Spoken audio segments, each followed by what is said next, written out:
I watched 4,000 patients die over 53 years of practicing medicine. I signed their death certificates. I held their hands in their final hours. I told their families. And I am going to tell you something that most of those people had in common. They did not have to die when they did. Not from genetics, not from bad luck, from choices. Exposed patterns I first identified in 1972. Exposed behaviors I warned patients about for decades. Most of them did not listen. Now most of them are gone.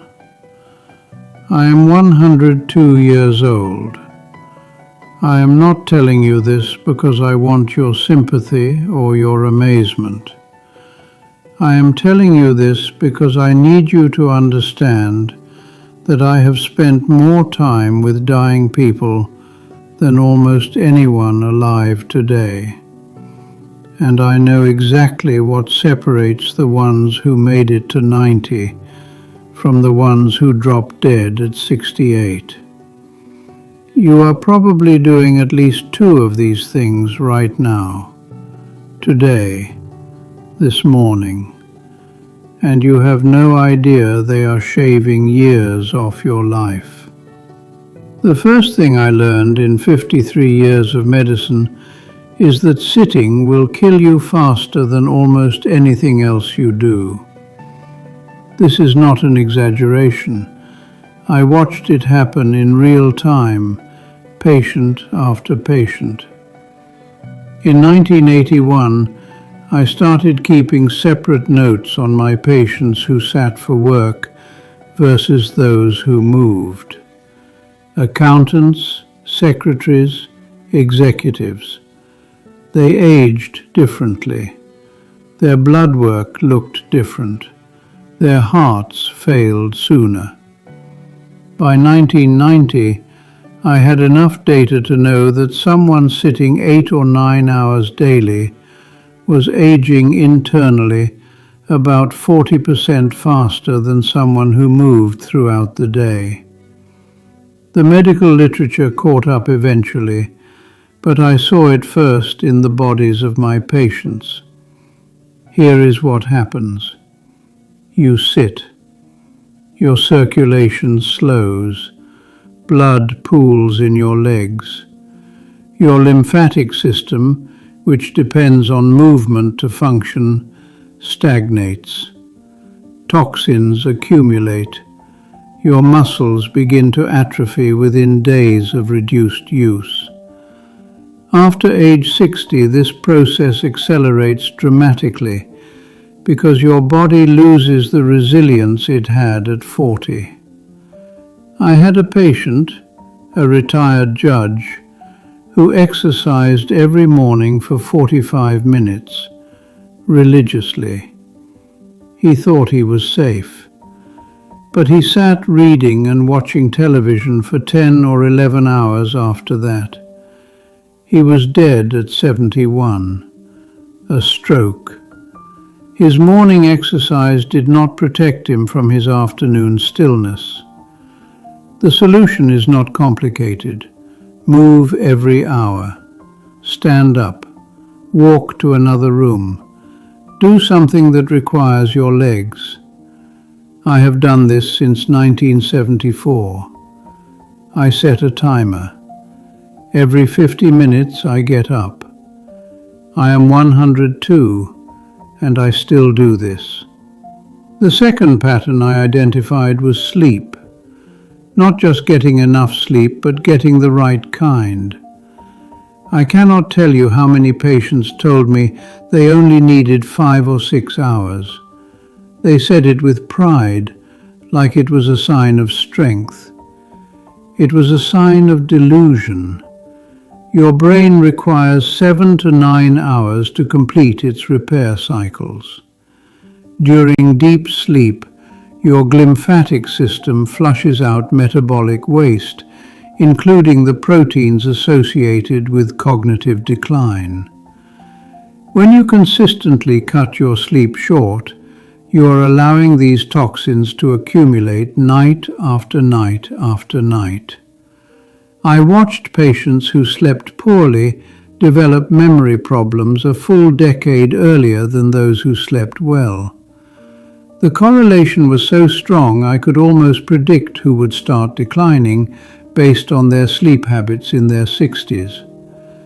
And here is something the research is only now confirming. Broken sleep is worse than short sleep. Waking up 4 or 5 times per night, even briefly, prevents you from reaching the deep stages where restoration happens. Many of my patients did not even know they were waking. Their spouses knew, but they did not. If you wake up tired after 8 hours in bed, something is wrong.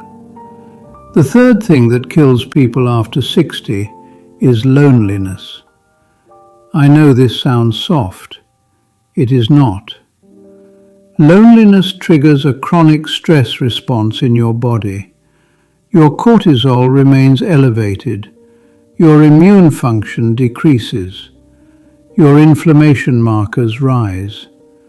I had patients who were otherwise healthy but lived alone with no meaningful connections.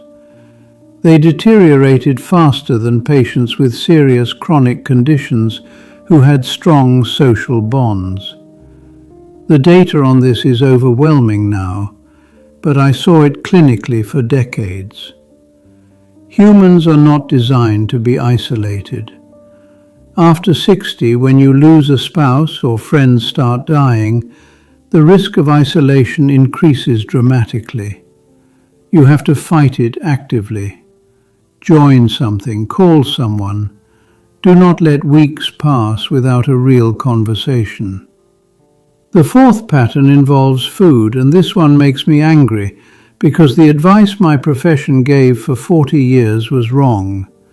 We told people to eat low fat. We told them whole grains were healthy. We told them orange juice was good for them. We created a generation of seniors eating toast and jam and cereal and wondering why their blood sugar was out of control. After age 60, your metabolism changes. Your insulin sensitivity decreases. Your ability to process carbohydrates diminishes. Foods that were fine at 40 become inflammatory at 70. I changed my own diet at 65 when I started seeing the patterns. I eliminated most processed carbohydrates. I increased healthy fats. I focused on vegetables and protein.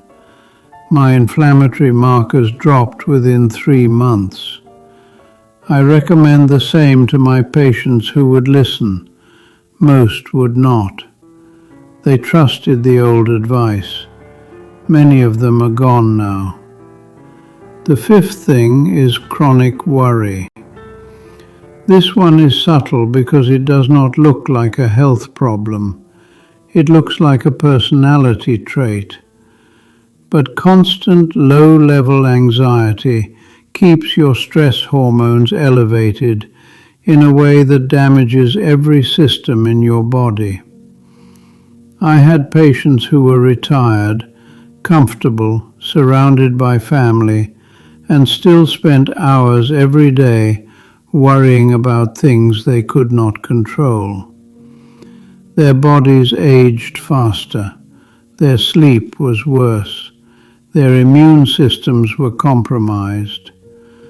Learning to let go of what you cannot control is not just good psychology, it is survival.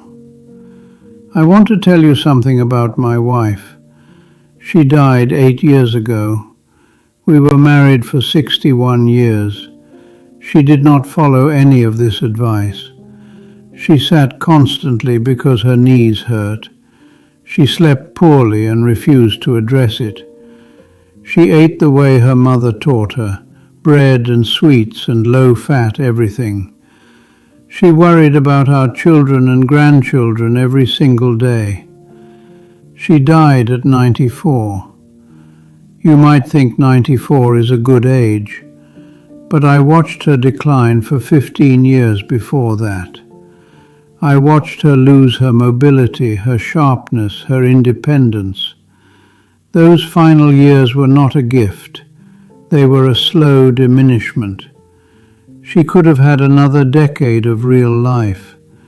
She chose not to change. I am 102. I live alone. I cook my own meals. I walk every day. I read. I call my grandchildren.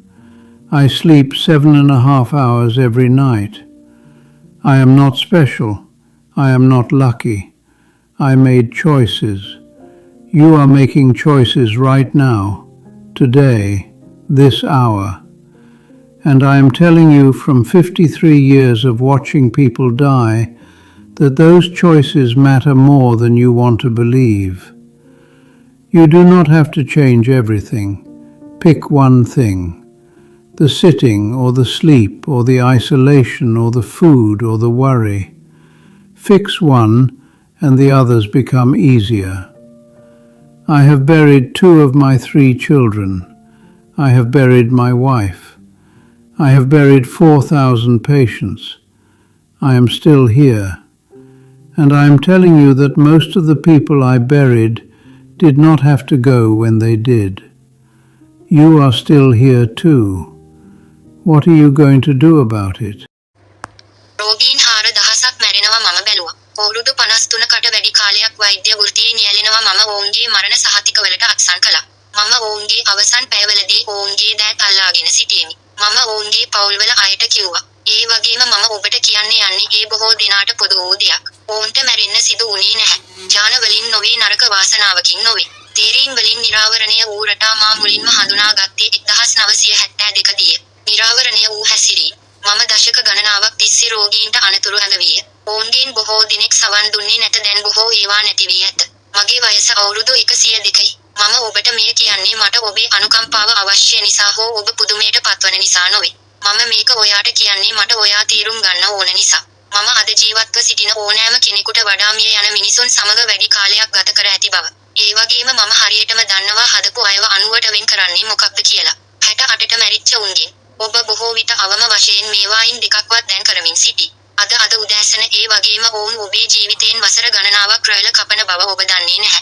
වසර 53ක වෛද්‍ය විද්‍යාවේදී මම ඉගෙනගත් පළමු දේ නම් වාඩි වී සිටීම ඕනෑම දෙයකට වඩා වේගයෙන් ඔබව මරා දමනු ඇත. මෙය අතිශයෝක්තියක් නොවේ. එය සිදුවන ආකාරය මම තත්කාලීනව ඉවසීමෙන් බලා සිටියෙමි රෝගියා 1981 දී. මම රැකියාවට වාඩි වූ මගේ රෝගීන් සහ පදිංචියට ගිය අය ගැන වෙනම සටහන් තැබීමට පටන් ගතිමි. ගණකාධිකාරී ලේකම්වරුන් විධායකයින් ඔවුන් වෙනස් ලෙස වයස්ගත විය. ඔවුන්ගේ රුධිර ක්‍රියාකාරීත්වය වෙනස් විය ඔවුන්ගේ හදවත් ඉක්මනින් අසාර්ථක වේ 1990 වන විට දිනකට පැය 8ක් හෝ 9ක් වාඩි වී සිටින අයෙකු බව දැන ගැනීමට මට ප්‍රමාණවත් දත්ත තිබුණි. අභ්‍යන්තරව වයසට යාම දවස පුරා ගමන් කරන කෙනෙකුට වඩා 40% පමණ වේගවත් විය. වෛද්‍ය සාහිත්‍යය අවසානයේ අල්ලා ගන්නා ලදී. මම ඒක මුලින්ම දැක්කේ මගේ ඉවසීමේ ඇඟේ. මෙන්න මෙහෙමයි වෙන්නේ. ඔබ වාඩි වෙන්න.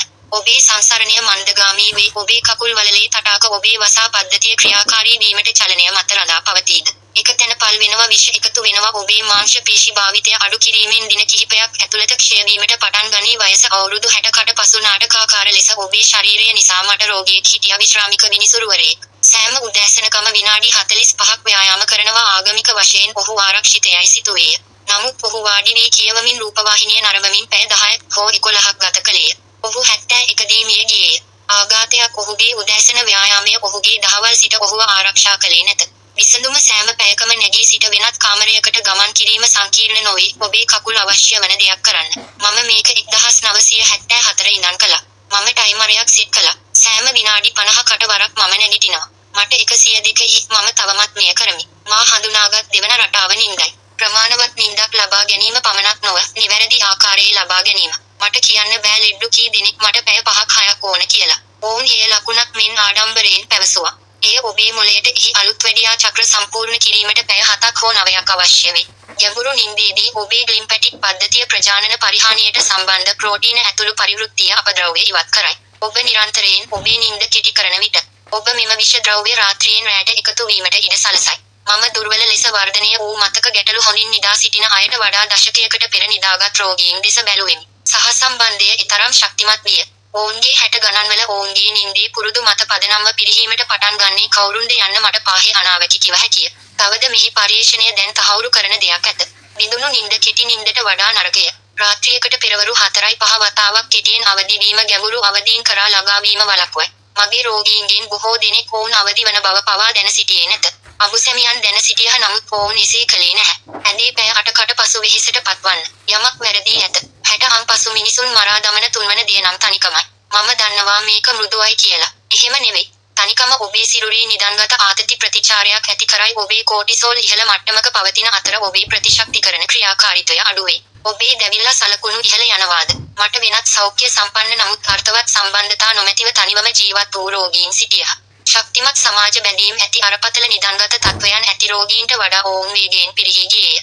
දශක ගණනාවක් තිස්සේ මම සායනිකව දුටු දත්ත මිනිසුන්ව නිර්මාණය කර ඇත්තේ හුදකලා වීමට නොවේ. 60න් පසු ඔබට සහකරු හෝ සහකාරිය අහිමි වූ විට හෝ මිතුරන් මිය යාමට පටන් ගත් විට හුදකලා වීමේ අවදානම නාටකාකාර ලෙස වැඩි වේ. ඔබ එය ක්‍රියාශීලීව සටන් කළ යුතුය. යම් දෙයකට සම්බන්ධ වන්න කෙනෙකුට අමතන්න.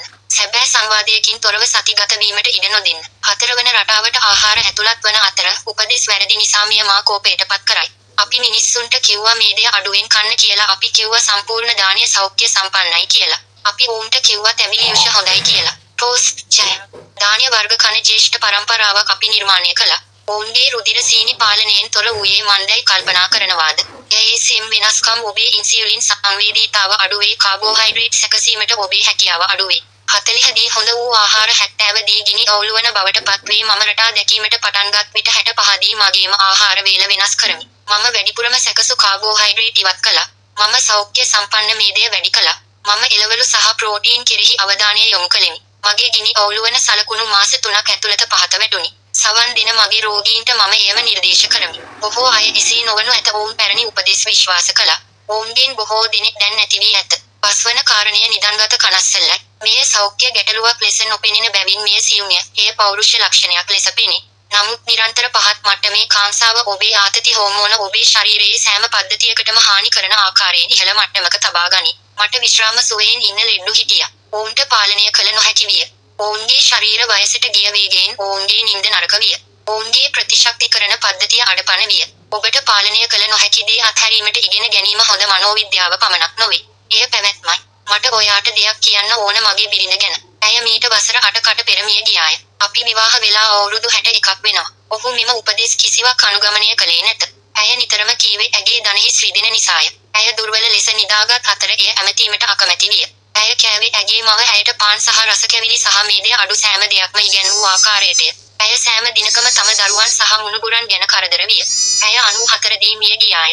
ඔබ සිතනවා ඇති 94 හොඳ වයසක් කියලා. නමුත් මම ඊට පෙර අවුරුදු 15ක් ඇගේ පිරිහීම බලා සිටියා. මම ඇගේ සංචලනය, ඇගේ තියුණු බව, ඇගේ ස්වාධීනත්වය නැති කර ගැනීමට බලා සිටිමි. ඒ අවසාන වසර තෑග්ගක් නොවේ. ඒවා මන්දගාමී අඩුවීමක් විය. ඇයට තිබුණා සැබෑ ජීවිතයේ තවත් දශකයක්. ඇය වෙනස් නොකිරීමට තීරණය කළාය. මට 102යි. මම තනියම ජීවත් වෙනවා. මම මගේම කෑම උයනවා. මම හැමදාම ඇවිදිනවා.